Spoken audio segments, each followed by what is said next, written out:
What's up, you guys? It's your girl Lissa, and I'm back with another video.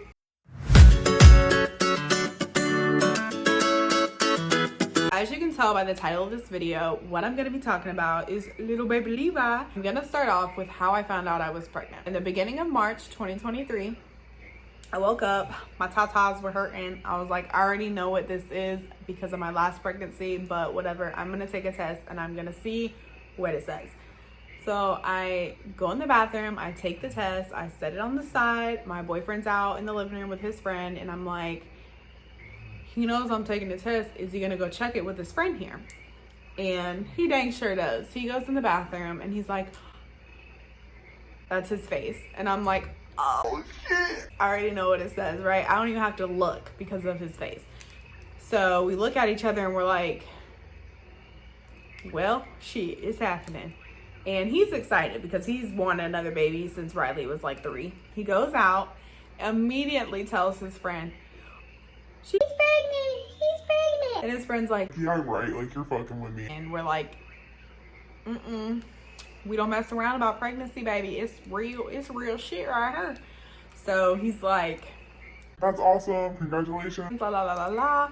And at first I was like, I don't want to tell everyone. Like, I want to get the anatomy scan. I want to make sure everything's going good before I go and let everybody know, and then God forbid something happens. So we ended up not waiting. We ended up telling like almost everybody beside the people I worked with. So at the time, my friend, I think she was like 5 months pregnant, maybe 6, and everyone at the job was just talking shit. You know how they do when you work somewhere.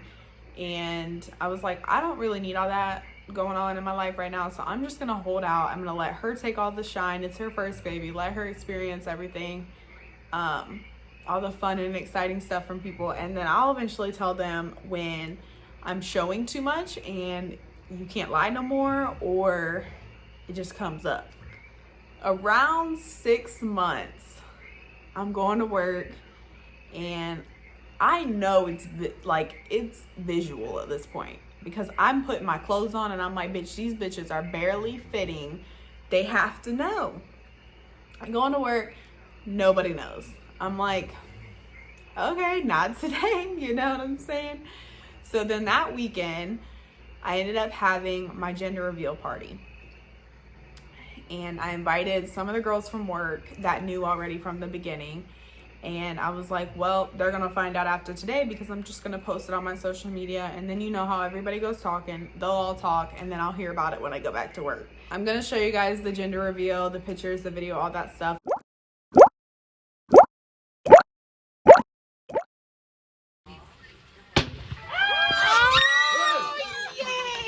I was gonna say it's all gonna blow up. Oh, y'all can't. It's a 4. In the video, you see I'm like, oh, you know, because I really wanted a girl, you guys. Like, I wanted 2 kids and to be done. I wanted a boy and a girl, and then I'm done. But obviously, God has different plans for me. I don't know if that means I need to try for baby number 3 or just accept my luck at this point that I'm only going to be a boy mom, which I am totally okay with. But you know how when you want something and you don't get it, it's a little, that's how I was. But I am completely okay with having 2 boys. I know I'm a boy mom. I've said this since I was like 15. I already know. At the gender reveal, you're going to see me say, oh, it's a girl, and I get excited. That's because these sneaky mother effers decided to put pink and blue in the balloon. So when we popped it, all I seen was pink, and I was like, wow, you know? And he's seen blue and pink, so he's confused. And then he looks at me confused, and I'm like, why are you looking at me like that? And I look on the ground, and I see blue and pink, and I'm like, it ain't twins, so something's not adding up here. Well, the real gender was in the cake. And I was like, y'all really got my ass. Like, kudos, because it's hard to get me, and y'all got me. So we end up doing the cake, and we find out it's a boy. Everybody's super excited, you know, except for everybody that was wearing pink because we all wanted a girl. But whatever, you know, it was a boy. It's cute. I'm happy as long as he's healthy and good to go. So fast forward, in November 11/11, we had the baby shower. I ended up doing decorating the baby shower myself or whatever. It was a Winnie the Pooh theme, as you'll see. And I was super excited with how it turned out. The cake decorator lady, she did so good. The food was so good.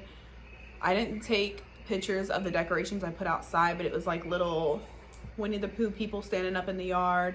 They were playing football, all kinds of stuff. It just went really, really good. And I was starting to get a little anxious because I'm like, oh shit, he's coming next month and it's time to get this shit together. So I ended up setting up his baby room.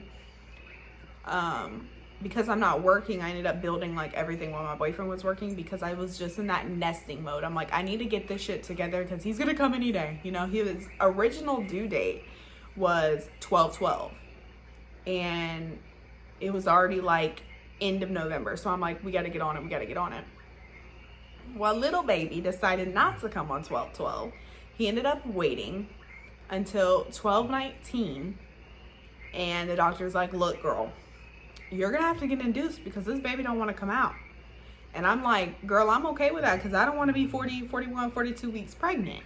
Let's do it. So on 12/19, we decided that was gonna be the induction date. We'll just hope everything goes well, and that will be his birthday. That morning, I went in at 6 a.m. because I was scheduled to go in at 6, and boom, they started it. They didn't waste no time. I'm telling you, I literally got in, changed into my gown, put all my stuff on, like the, you know, blood pressure stuff and all that, and they literally started Pitocin like right then. And I was like, oh, it's getting started. He wasn't dropping, he wasn't doing anything, and he was just basically idling in there for hours.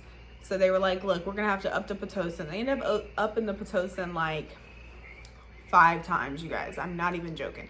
5 times. And then around like 12 or 1, I was 6 centimeters dilated, and I still haven't had an epidural yet. And they're like, girl, if you want an epidural, I'll go get them. And I'm like, yeah, I want an epidural because I'm literally dying right now. So she went, they gave me the epidural. If y'all have watched my original birth story with my first kid, you know that my epidural didn't work. This time it worked, and I am thanking the Lord it worked, because that pain is like a pain that it's a lot, okay? No words can describe the pain that you feel when you're birthing a child. After I got the epidural, 2 hours later, I was like, oh, I gotta push. Like it's go time. He ain't waiting no more. He's ready to get out. So my best friend was bringing me drinks and stuff, because I told her, I was like, girl, it's gonna happen anytime. And she's like, well, I'm gonna bring you drinks for when you're done. You can drink. And I'm like, awesome, because I'm thirsty. She ended up bringing me Gatorades and stuff on her lunch break. And she's like, bitch, I kind of want to stay. I want to see him come out if you're saying he's going to be here soon. And I'm like, girl, you're at work. Like, what are you doing? They ain't going to let you just take the rest of the day off. And she's like, man, I don't give a fuck about work. This is my nephew. So she ended up staying for the birth. And it was just her, me, and my boyfriend in the room. He came at 351, 8 pounds, 10 inches, and 22 inches long. And the labor lasted for 9 hours. Super easy labor. I can say like probably the best labor story I could ever have. It just went, everything went so smooth. I didn't have any complications. I literally knew he was gonna come when I felt him coming, and he just came out.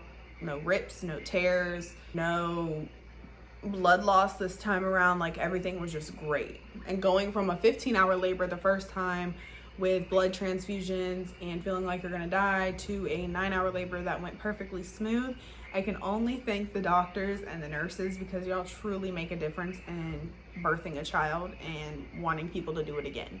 Because the first time it was super miserable for me.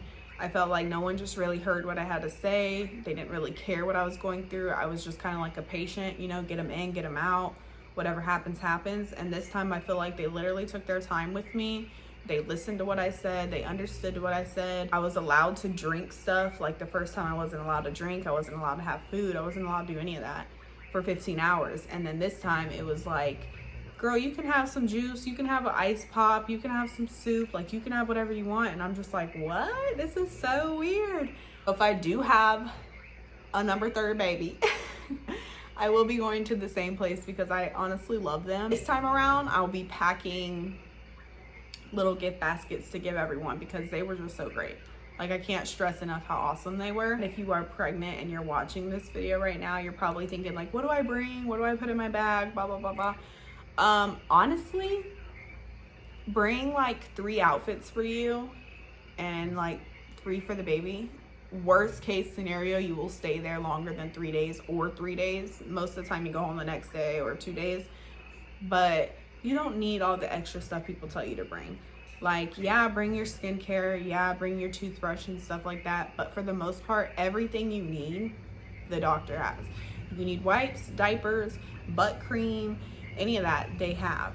Like, it's a hospital. They have pretty much everything you need. As for yourself, just make sure you bring like comfy clothes because you're not going to want anything tight. Gowns, you know, obviously underwear. If you want to wear a bra, I brought sports bras and they were literally the best thing ever. But yeah, nothing too much. Literally less is best in this scenario, which just sounds crazy, but it is so true because you're wearing majorly a hospital gown and they're big ass diapers that they give you. If you're having a baby, don't be scared. It's natural. No one really talks about after the fact of having a baby, like the postpartum and dealing with a new baby and how much your life changes after the fact. Take it one day at a time. That's literally all I can say. And if you feel like you're getting into a depressed state of mind, try to pull yourself out or go do something for yourself. Even if you don't want to, force yourself to do that because it really does make a difference. Luckily this time around, I didn't have any postpartum depression. I kind of keep my mind busy. I'm doing a lot of stuff just to not fall back into that hole. Definitely, you know, talk about it if you do have it because it doesn't go away. And if it does, you're lucky, but for the most part, it stays for a long time. Babies are a lot. Life after babies are a lot. A lot of people don't say that, but they are. And I don't think many people talk about that enough. So hello, it's me. I'm gonna talk about it. I think that wraps up this video. If you guys like it, don't forget to give me a thumbs up because I know it's different from the videos that I normally do. And if you have any video requests, comment down below. I do have some that I'm gonna do. I'm just waiting on the packages to get here. So if it takes a little longer, whatever, just know that I am coming for your ass and I will be back. Yeah, I think that's it. So I love you guys and I'll see you on the next video. Peace.